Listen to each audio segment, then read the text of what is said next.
வெளிநாட்டு பயணமாக சென்றிருக்கும் திரு ஸ்டாலின் எடுத்திருக்கக்கூடிய முக்கிய அதிரடி முடிவுகள் என்ன, திருப்பங்கள் என்ன? திமுகவில் மாவட்ட செயலாளர்களுக்கு அடுத்தபடியாக புதிய ஒரு பொறுப்பாக தொகுதி செயலாளர்கள் என்கிற பொறுப்பு உருவாக்கப்படுவதுடைய நோக்கம் என்ன? கடுமையான போட்டி மாவட்ட செயலாளருக்கும் தொகுதி செயலாளருக்கும் ஏற்படுமா?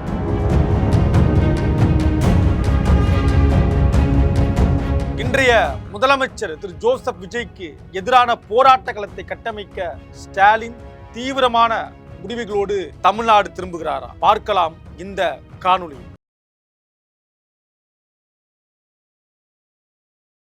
தமிழ்நாட்டுல எல்லாமே சேஞ்ச் ஆயிடுச்சு. உங்க நகையையும் சேஞ்ச் பண்ணுங்க. உங்க பழைய நகைக்கு கிராமுக்கு 150 ரூபாய் கூடுதலா வாங்கி புது நகை எடுத்துக்கோங்க. அதே கம்மி சேதாரம் தான் உங்க லலிதால மட்டும்தான். சிடாசிஸ் தமிழர் 4.0 அணிகளாய் திரள்வோம், அமைப்பாய் உயர்வோம். ஜூலை 24-25 ஹில்டன், சென்னை. தேர்தல் முடிந்து வெற்றி அறிவித்து இன்றைக்கு தமிழக வெற்றி கழகம் ஆட்சியில் இருக்கக்கூடிய இந்த நாளில் கிட்டத்தட்ட ஒரு 60 நாளை எட்டியிருக்கிறது. இந்த 60 நாளுக்கு பிறகும் திமுக என்கிற ஒரு கட்சி அந்த தோல்வியிலிருந்து, அதிருப்தியிலிருந்து, அதிர்ச்சியிலிருந்து மீள முடியவில்லை என்பதை நம்மால் கவனிக்க முடிகிறது. திமுக தரப்பு இந்த தோல்வியை அவங்க எதிர்பார்க்கவும் இல்லை, அதே நேரத்தில் இந்த தோல்வியை அவங்க விரும்பவும் இல்லை. மிகப்பெரிய ஒரு மன வருத்தத்தில், அதிர்ச்சியில் இன்றைக்கும் திமுகவினர் இருப்பதை கவனிக்க முடிகிறது. திமுகவுடைய இந்த அதிர்ப்பு, திமுகவுடைய இந்த அதிர்ச்சி அப்படின்றது திமுகவுடைய தலைமையில் தொடங்கி திமுகவுடைய 2ஆம் கட்ட தலைவர், திமுகவுடைய தலைமை கழக பேச்சாளர்கள், திமுகவுடைய நிர்வாகிகள், திமுகவுடைய தொண்டர்கள் என தொடர்ச்சியா தலைமையிலிருந்து திமுக தொண்டர்கள் வரை இந்த தோல்வியை ஏற்றுக்கொள்கிற மனம் இப்போது வரை அவர்களிடம் இல்லவே இல்லை. அதை நம்ம களத்துல பார்க்க முடியும். ஜீர்ணிக்க முடியலன்னு நம்ம சொல்லுவோம், செரிமானம் ஆகலன்னு இல்லையா? அப்படிதான் திமுகவுக்கு இந்த தோல்வியை ஜீர்ணிக்க முடியாத ஒரு நிலைமை இருக்கு. குறிப்பாக திமுக இந்த தோல்வியை ஏற்கல. இதன் மூலமாக திமுக ஒரு அதிர்ச்சியில் இருக்கிறது. இதை தாண்டி கொளத்தூர்ல முன்னாள் முதலமைச்சர் திரு ஸ்டாலினுடைய தோல்வி இன்னும் மிகப்பெரிய அதிர்ச்சியில் இருக்கு.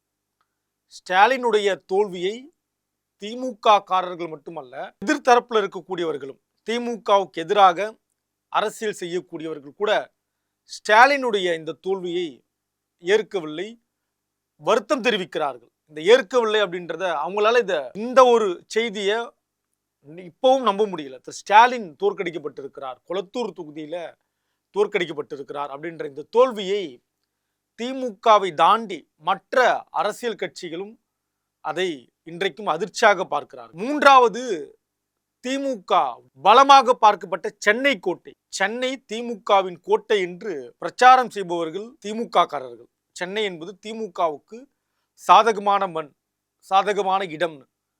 2016 சட்டமன்ற தேர்தலில் மீண்டும் அதிமுக ஆட்சிக்கு தொடர்ச்சியாக வருகிறது.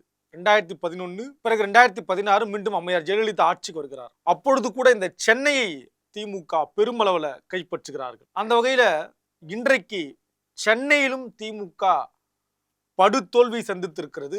துறைமுகம் தொகுதி, சேப்பாக்கம் திருவல்லிக்கேணி தொகுதியில 2 இடங்கள்ல மட்டும் வெற்றி, மற்ற இடங்களில் எல்லாம் திமுக தோல்வி. அதுலதான் கொளத்தூரும் அடங்கும். இப்ப சென்னையில திமுக தோற்றிருப்பது, தலைநகரான சென்னை, நீங்க சென்னையில இருக்கக்கூடிய 16 தொகுதிகளை வெற்றி பெற்றிருந்தாலும் கூட கூட்டணியோடு சேர்த்து ஒரு 73, கூடுதலாக ஒரு 16 தொகுதினா ஒரு 14 மீதி. அப்போ உங்களுக்கு 80, ஆல்மோஸ்ட் ஒரு 90 அவங்க நெருங்கிடுவாங்க. அந்த அளவுக்கு முக்கியமான ஒரு தொகுதி வெற்றி என்பது சென்னை. எனவே இந்த சென்னையுடைய தோல்வியை இன்றைக்கும் திமுகவால ஏற்றுக்கொள்ளவே முடியும். முதல்ல இன்றைக்கு இருக்கக்கூடிய தாவேகாவுடைய ஆட்சி அதை ஏற்க முடியவில்லை. புதிதாக கட்சி தொடங்கிய ஒரு நடிகரிடம் நாம் தோற்று போயிருக்கிறோம் என்கிற தோல்வியை ஏற்றுக்கொள்ள முடியவில்லை. கொளத்தூரில் முதலமைச்சராக இருந்த ஸ்டாலின் தோற்றதை ஏற்றுக்கொள்ள முடியவில்லை. சென்னையை தவறவிட்டதை திமுகவால் ஏற்றுக்கொள்ள முடியவில்லை. இதையெல்லாம் தாண்டி திமுகவுடைய கூட்டணி கட்சிகள், திமுகவுடைய தோல்வி காலத்தில் திமுகவோடு பயணித்தவர்கள் இருப்பாங்க இல்லையா, விசிக, 2 கம்யூனிஸ்ட், இஸ்லாமிய கட்சியான IUML, மறுபுறம் காங்கிரஸ்னு திமுகவோட வெற்றியில பங்கெடுத்தவர்கள் திமுகவுடைய தோல்வியில பங்கெடுக்காமல் திமுகவை விட்டு சென்றத திமுக தலைமை விரும்பவில்லை. திமுக தொண்டர்கள், நிர்வாகிகள் இந்த கட்சிகள் மீது கோபத்தில் இருக்காங்க. கிட்டத்தட்ட எப்படி எதிர்க்கட்சியாக செயல்பட வேண்டும் என்பதை தாண்டி இன்றைக்கு இருக்கக்கூடிய முதல்வர் மீது திமுக காரர்கள் கோபமாக இருக்கிறார்களோ, அதைவிட உச்சபட்சமாக நம்மோடு கூட்டணியில பயணித்தவர்கள் நம்ம ஏமாற்றி விட்டு சென்று விட்டார்கள் என்கிற கோபமும் வருத்தமும் வலியும் திமுக தரப்புல இன்றைக்கும் இருக்கிறது.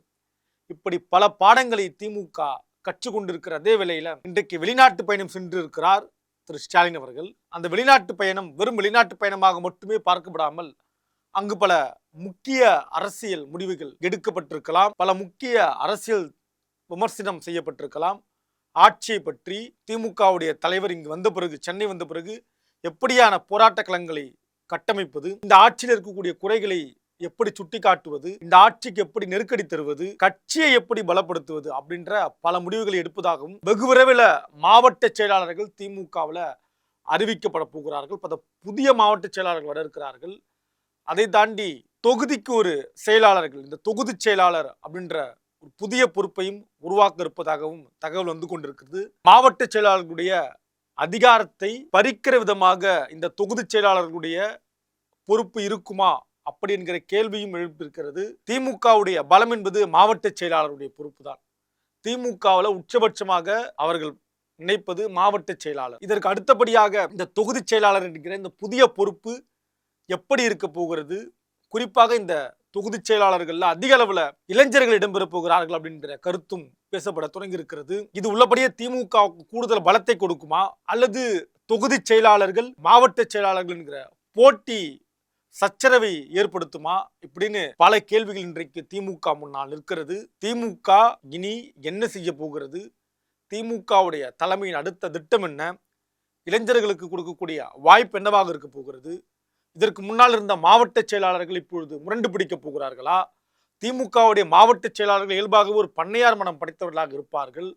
அப்படிப்பட்ட திமுகவுடைய மாவட்ட செயலாளர்களுக்கு எதிராக இந்த தொகுதி செயலாளர்களால் செயல்பட முடியுமா, இவர்கள் எதிராக பார்க்கவில்லை என்றாலும் அவர்கள் இவர்களை எப்படி பார்ப்பார்கள், மாவட்ட செயலாளர்கள் vs தொகுதி செயலாளர்கள் என்ற ஒரு போட்டி தொடங்க இருக்கிறதா, திமுகவில் இளைஞர்களுக்கான வாய்ப்பு என்னவாக இருக்க போகிறது, தாவேகாவுக்கு சாரசாரையாக செல்கிற இளைஞர்கள் திமுகவோடு ஜெல்லாக மறுப்பதனுடைய காரணம் என்ன, திமுகவில் அதிகப்படியான இளைஞர்களை உள்ளபடியே உணர்வுபூர்வமாக கொண்டு வருவதற்கு என்ன வாய்ப்பு இருக்கிறது, திமுகவுடைய இளைஞணி செயலாளர்கள், திமுகவுடைய இளைஞணி பொறுப்பாளர்கள் தற்போது தாவேகாவுக்கும் சென்று கொண்டிருப்பதாக தகவல் வருகிறது.